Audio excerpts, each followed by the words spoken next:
Hello everyone. तो आज के इस सेशन में हम लोग क्वेश्चन नंबर 28 से देखेंगे। तो इससे पहले हम लोगों ने क्वेश्चन नंबर 27 तक क्लियर कर लिया था। ठीक, अब उसके आगे देखते हैं क्वेश्चन नंबर 28 से। तो क्वेश्चन नंबर 28 क्या कह रहा है कि f के सभी आसान तत्व के बिंदुओं को ज्ञात कीजिए, और ये एफ एक्स बराबर आपको फंक्शन दे रखे हैं। ठीक है, कि आपका साइन एक्स अपॉन एक्स, यदि x की जो वैल्यू है वो लेस देन जीरो के है, ठीक है, और x+1 x की वैल्यू जब ग्रेटर देन इक्वल टू किसके है, जीरो के है। क्वेश्चन करने का जो तरीका है ना वो एकदम सेम है, जैसा कि हम लोग LHL और RHL निकालते हैं उसी के आधार पे हम लोग क्वेश्चन को सॉल्व करेंगे। तो जैसा कि यहाँ पे आप देख सकते हैं, ठीक, तो सबसे पहले हम लोग कैलकुलेट करते हैं लेफ्ट हैंड लिमिट। तो लेफ्ट हैंड लिमिट क्या हो जाएगा, क्योंकि हमें कहाँ पे चेक करना है, जीरो पे चेक करना है। ठीक है, जीरो के लेफ्ट और राइट में यहाँ पे चेक करना है। तो सबसे पहले जीरो के लेफ्ट में, तो limit extending to zero negative f x बराबर limit extending to zero f zero minus h, है ना।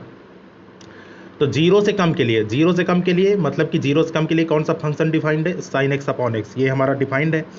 ठीक, तो हमें यहाँ पे एक्स की जगह क्या रखना है, जीरो माइनस एच। ठीक, जीरो माइनस एच का मतलब कि माइनस एच रखना है। तो रखते हैं, तो साइन माइनस एच अपॉन किसके, माइनस एच के। ठीक है, ये यहाँ पे लिख लिया गया, sine minus h upon minus h के।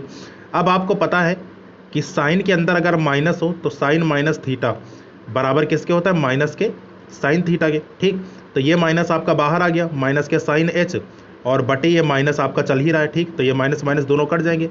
तो कितना आया, limit extending to zero sine h upon h. ये अपने आप में एक सूत्र होता है जिसकी वैल्यू किसके बराबर होती है, 1 के बराबर होती है। ठीक, तो ये सूत्र से ये डायरेक्टली इसकी वैल्यू कितनी आ गई, 1 आ गई। ठीक, तो ये हमने निकाल लिया। इसके बाद ठीक, अब निकाल लेते हैं यहाँ पे राइट हैंड लिमिट। तो राइट हैंड लिमिट क्या है, limit extending to zero positive f x बराबर limit extending to zero f zero plus h, है ना। तो जीरो, जब x की वैल्यू जीरो से बड़ी या बराबर है तब हमारा फंक्शन क्या है, x+1 है। तो उस x की जगह हमें क्या रखना है, हमें जीरो प्लस एच अर्थात h रखना है। ठीक है, तो यहाँ पर h रखा तो कितना हो गया, limit extending to zero h+1।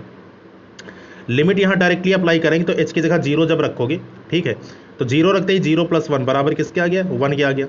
ठीक, तो लेफ्ट हैंड लिमिट और राइट हैंड लिमिट तो बराबर आ गई।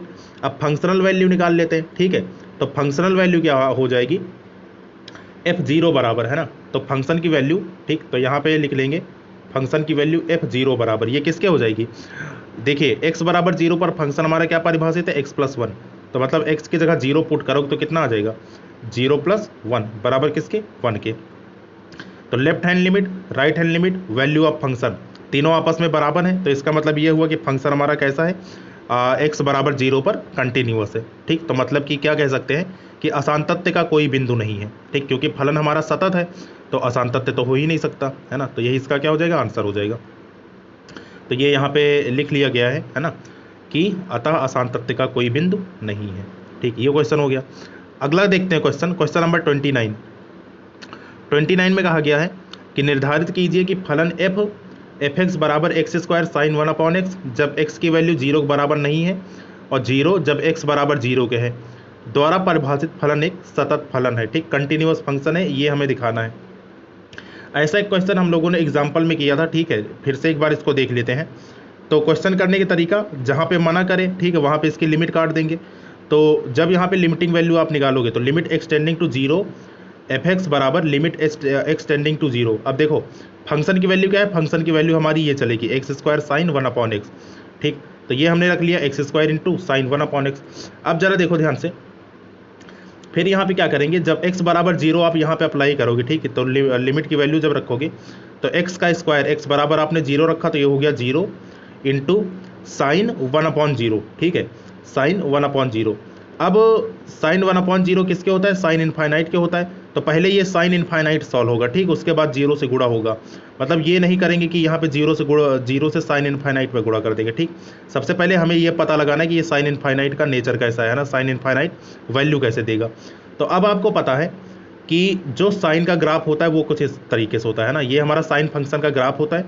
ठीक है, ये जो ऊपर वाली वैल्यू होती है ना, एकदम टॉप वाली वैल्यू, ये 1 के बराबर होती है। यहाँ पे ये वाली वैल्यू, ठीक है, ये हमारी 1 के बराबर होती है, और नीचे वाली वैल्यू ये किसके बराबर होती है, -1 के बराबर होती है। ठीक, तो इसका मतलब कि, और अच्छा एक चीज़ और, कि जो साइन एक्स का डोमेन होता है, ठीक है, वो कहाँ से बिलोंग करता है, रियल नंबर से। रियल नंबर का मतलब वास्तविक संख्या। इसका मतलब यह हुआ कि जो हमारा साइन फंक्शन है, ठीक है, उसमें हम कोई भी वैल्यू रखें, है ना, कुछ भी मान रखें, तो उसका अधिक से अधिक मान कितना आएगा, 1 आएगा, और कम से कम मान कितना आएगा, -1 आएगा। तो इसका मतलब साइन का जो मान रहेगा वो -1 से 1 के बीच में रहेगा, ठीक है, चाहे हम कुछ भी रख लें। इसका मतलब ये हुआ। तो इसी प्रकार जो साइन इनफाइनाइट की वैल्यू आएगी, ठीक, वो किसके बीच में आएगी, वो -1 और 1 के बीच में कोई एक संख्या ही तो होगी, है ना, कोई एक परिमित संख्या होगी। परिमित संख्या मतलब कि एक ऐसी संख्या जो अपरिमित ना हो, अपरिमित मतलब कि जो अनंत ना हो, ठीक, उसको हम लोग परिमित संख्या बोलते हैं। तो -1 और 1 के बीच में कोई परिमित संख्या आएगी।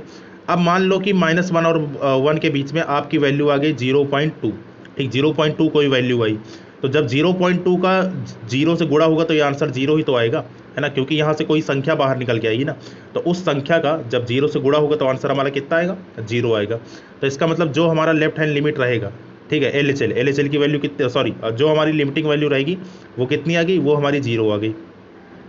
अब x बराबर 0 पर देखो फंक्शन की वैल्यू दी है, ठीक, जब x का मान 0 तो फंक्शन का वैल्यू क्या दिया है, 0 आपको दे रखे हैं। तो यहाँ पे जब क्या कहते हैं कि फंक्शनल वैल्यू हमने लिखा कि x बराबर 0 पर हमारा f0 बराबर किसके है, 0 के। तो मतलब कि ये हमारी लिमिटिंग वैल्यू और ये हमारी फंक्शनल वैल्यू, दोनों का मान किसके बराबर है, 0 के बराबर है, ठीक। तो लिमिटिंग वैल्यू फंक्शनल वैल्यू के बराबर है। तो इसका मतलब क्या है कि फलन जो f(x) है एक कैसा फंक्शन है, एक कंटिन्यूअस फंक्शन है, ठीक। तो ये चीज़ हमें सिद्ध करना था, ये हो गया। अगला क्वेश्चन देखते हैं।